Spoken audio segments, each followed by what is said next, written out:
that makes it super easy to explain on the buyer brokerage, right? Because they've already seen it. And most people are visual. So once they've actually seen and validated that that's the case, it becomes a non-issue in your presentation, right? How much are you worth? Does anybody know?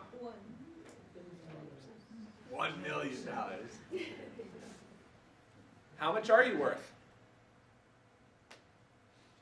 Average 3%. Priceless. Priceless? I like that. I'm always going to go for 3%. You're going to have those buyers that say, well, what if the MLS offers less? That's going to be a minority of the people. Most people don't understand how our business works. They don't understand what compensation is being paid. But you might have somebody that asks that. How would you address that? Say, I work for 3%. So in the event we find a property that's offering 2.5%, I'm going to expect at close of escrow that additional 0.5% is paid by you for my services. And anytime you're showing properties, you remind your buyer, hey, you know what, this is a 2.5%. So if we move forward with this one, there's just going to be that extra 0.5%. It's real easy to do as long as you set the expectation up front. What about retainer fees? Are retainer fees a good thing? They can be absolutely necessary sometimes, right? How many of you have had a lead call that says, I'm an investor and I'm going to buy 10 properties this year? Or I'm an investor and I'm going to buy 4 properties. Here's 20 to run comps on so I can pick the right one. That takes some time, doesn't it? Most investors don't end up buying those 10 properties. So if you have a client like that, it might be a good idea to take a retainer fee up front.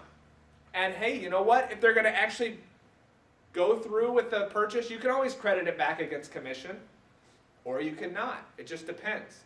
But retainer fees are really good for those types of situations where you know you're going to have to put in a ton of work up front. And they say, hey, you know what? I just don't feel comfortable with that. That's okay. They can go to somebody else. More often than not, the people that want you to put in 90 hours up front for one possible closing don't end up buying anything anyway because they're an over-analyzer. They're an engineer. They want to spend all their time analyzing the property and no time acting on it.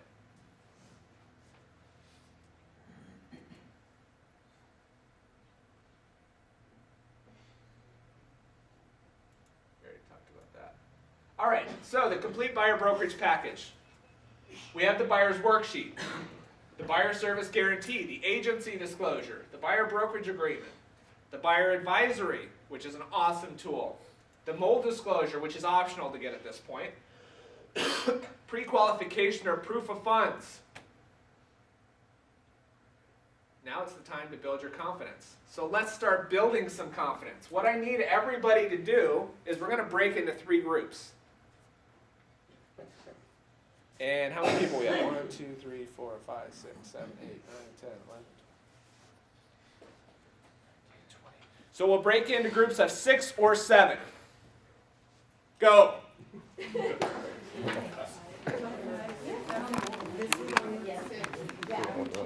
What?